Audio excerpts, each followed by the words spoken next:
छुटा जीतो कैला रंगदारी रे घड़ा चढ़ के मारबो बरियारी रे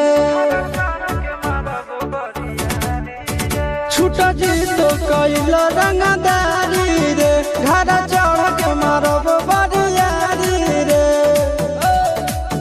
तोरा बाप के न तोरा दादा के चिन्हबो बेटा सब गोली मारबो तैगो गिनबो तोरा बाप के न तोरा दादा के चिन्हबो बेटा सब गोली मारबो तैगो गिनबो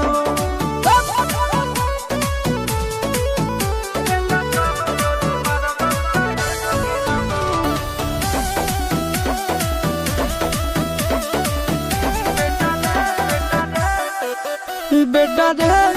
काटा से ठोक देबो चिमनी के भाटा में झोंक देबो देखबो कवन बाप बचैतौ तोरा प्रशासन के गाड़ी भी रोक देबो बेटा जी सुनो बेटा रे काटा से ठोक देबो चिमनी के भाटा में झोंक देबो देखबो कवन बाप बचैतौ तोरा प्रशासन के गाड़ी भी रोक देबो तोरा जैसन के हम खड़े खड़े गिनबो बेटा सब गोली मारबो तैगो गिनबो तोरा बाप के न तोरा दादा के चिन्हबो बेटा सब गोली मारबो तैगो गिनबो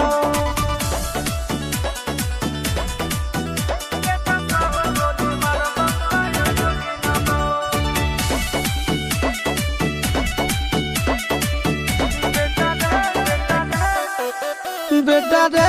दौड़ा के बाजार में मारबो गोली तोर कपार में रंगदारी जे करभी बिहार में गड़ देबो गंगा जी किनार में इतना मार पड़तो ना बेटा बेटा रे दौड़ा के बाजार में मारबो गोली तोर कपार में रंगदारी जे करभी बिहार में गड़ देबो गंगा जी किनार में कहो चिंटू आशीष के कारण सुनाबो बेटा सब गोली मारबो तैगो गिनबो तोरा बाप के न तोरा दादा के चिन्हबो बेटा सब गोली मारबो तैगो गिनबो मारत मारत पिछुआरा लाल कर दे बेटा ध्यान से बाप इधर है।